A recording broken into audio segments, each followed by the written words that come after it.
Are you looking to apply for a driver's license in Australia but don't know where to start from? Or do you want to convert your overseas license to an Australian driver's license? This video is just for you. So consider this video as a complete guide to getting your Australian license.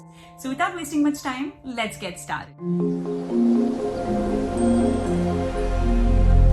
Also, if you're new to this channel, please do show your support by subscribing to this channel. I make such regular content for international students and new immigrants in Australia. So let's get started. So I'm going to divide this video into two parts. So first part is for people who have never held a driver's license at all. So if you're new, you don't know how to drive, and this is the first time you're getting a driver's license, the process is kind of a little different.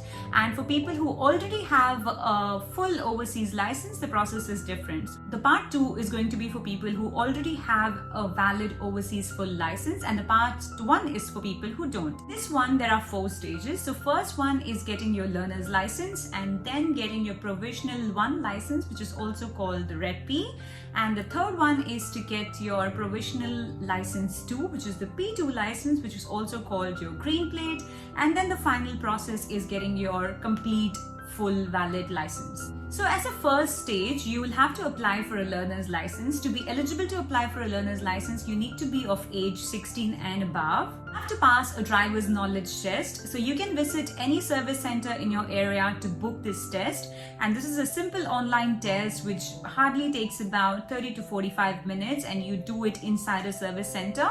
So once you pass this test, you might have to submit your identity documents, just like your passport, your photo ID card if you have one, if not any of your utility bills or any ID documents pretty much. And once all this is submitted, you also have to get an eye test done just to make sure you are safe to drive on the road. In this video, I'm going to give you examples of New South Wales, but the rules might be a little different here and there depending on the state you are in, but pretty much the entire process still remains the same. So if you are in New South Wales and if you do not have a photo ID card, after passing the DKT, you will have an option of getting a photo ID card done as well, along with your learner's license for a reduced cost. So if that's one option, you can go for it. That's something that's available, just good for you to know. Like I mentioned, DKT is a pretty simple exam to pass, and there's a lot of practice questions that are available online. I'm going to give you a link in the description box below with a lot of these practice questions. If you practice these, most of the questions will definitely come from this. So it's just a mix and match of these. If you are under the age of 25 and you're applying for a learner's license, you will have to log the number of hours that you're driving. If you're applying for a learner's license in the service center, they will be giving you like a paper logbook, which you can use to, log in all the hours, or there's a lot of apps available online as well, which you can use. If you are 25 or over, you do not have to log any hours. And also for learner's license, you will have to hold this learner's license for about 12 months if you are under the age of 25, and you will have to log all your hours and also hold this learner's license for about 12 months. And whenever you're driving on the learner's license, obviously you need to have a person sitting next to you. You can't drive just by yourself.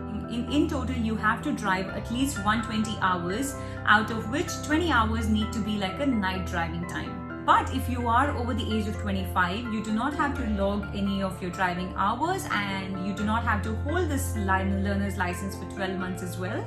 You can just directly apply for your provisional P1 license. So this is called the rider graduating scheme, where you pass on each stage for you to obtain your final driver's license. So for getting the P1 license, you will have to do a test as well, driving practical test. So this test can be booked online. So I'll give you a link in the description box below. So you are able to go online and see the dates, the time slots that are available. Just make the payment online and book a location test day. Results after your practical driving test are just given to you on the spot. So once the test is done, the examiner, you will probably have to wait for half an hour or an hour or something, and the examiner will just come and announce your results. So pass or fail, you will know it on the same day. If you've passed the test, then amazing. You can just move to the next stage. Unfortunately, if you've failed the test, you are given an opportunity to redo the test, but again, you have to pay the test fees and go through the entire process of, making the booking online and appearing for the test again.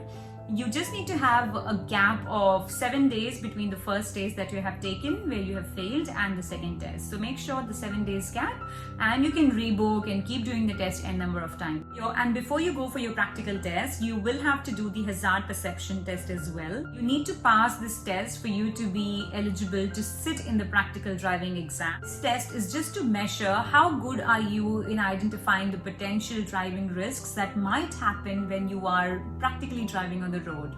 You will be given like 15 different short videos wherein there will be situations of a crash or an accident happening, or how you are supposed to turn at an intersection and things like that. And after the video is shown, you will be asked to point out on the touch screen to show where which spot you should have stopped or slowed down and things like that. This is just to measure how good you can evaluate if you are in a dangerous situation, or you might end up in an accident, so where you're supposed to stop, slow down and things like that.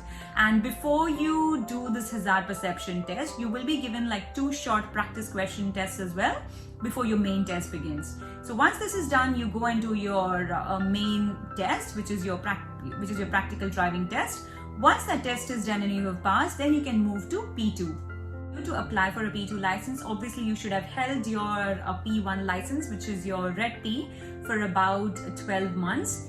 Once you've held it successfully, it's just more like an upgrade. So this is not as difficult as getting your P1. So P1 is more important. P2 is pretty much just, it's like just adding an upgrade. So once you've done your 12 months, then you can go ahead and apply for your P2. P2 is a pretty simple process. The complicated one with the practical driving test is P1. Most important thing that when you are holding the P1 and P2 licenses, there are few restrictions that you have to strictly obey. P1, you should not exceed the speed limit of 90 kilometers per hour, and for P2 it's 100 kilometers per hour. For both these P1 and P2, you should always hold your plates. Your plates should always be displayed in a good position at the front and the back of the car whenever you're driving it.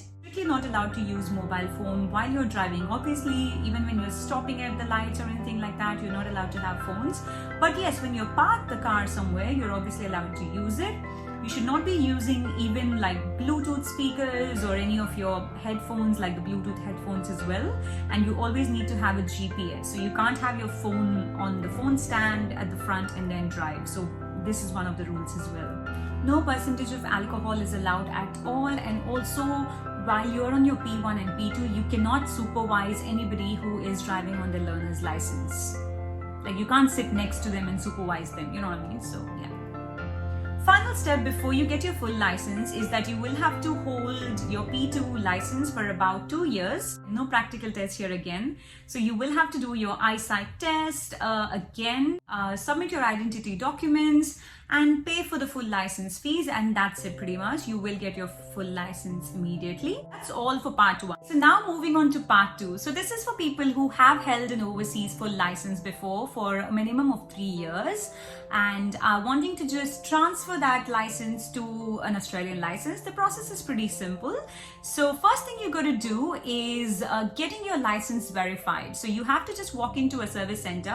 Before that you will have to do a DKT test. You have to take your identity documents with you, including your overseas license, which is valid for 3 years, to any of your service centers and do a test before, like the DKT test. You are able to book this DKT test online as well, but the test will be done inside a service center. So once the test is completed, the test is pretty much similar to what I explained in part 1.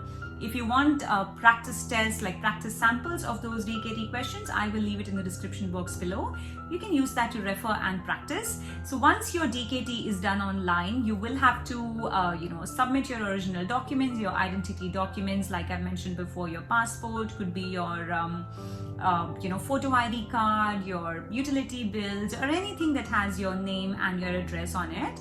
So once you have these documents, you submit your documents, you pay for the fees, and then you will have to submit your overseas license as well. The service center may ask you to verify if this license is original. So you might have to get a letter from the embassy, the VFS, stating that your license is valid and it's a genuine and a real license. So you have to submit these documents all together at the service center, and the next step from here will be for you to book a practical driver's test. So practical driver's test is pretty similar to what I explained in part 1. So once that test is done, you pay your fees, your full license fees. Obviously, if you pass the test, you'll pay the fees, get your license valid for 1 year, 3 years or 5 years. So you pay the fees accordingly, and you will be given your direct license on the spot. So it takes a while for the physical card to arrive, I think about a week or 2, but instantly you will be given like a document which is pretty much like your license but just in a paper form, which is given to you instantly, so you can drive back home from there. Also, it is compulsory. If you are a permanent resident, you are able to drive with your overseas license only for 3 months, and after that it is compulsory that you apply for an Australian driver's license if you are somebody who wants to drive. If you are on a temporary visa or a student visa, you are allowed to drive with your international driver's license as long as your visa is still temporary. But as soon as you become a permanent resident, you have to switch it to a permanent, like an Australian driver's license. And also for people who are converting their licenses from overseas to Australian license and they are above the age of 75 years, you will have to do a medical test as well. I've made another detailed video long back about the entire step-by-step process in detail. So if you want to check that out, please do check that out. I'll leave it in the description box below. I think that's all for today's video. If you have any questions, leave it in the comment section below or reach out to me on Instagram. That's the best way to reach me. So I think that's it. I'll see you again in the next one. See ya. Bye-bye.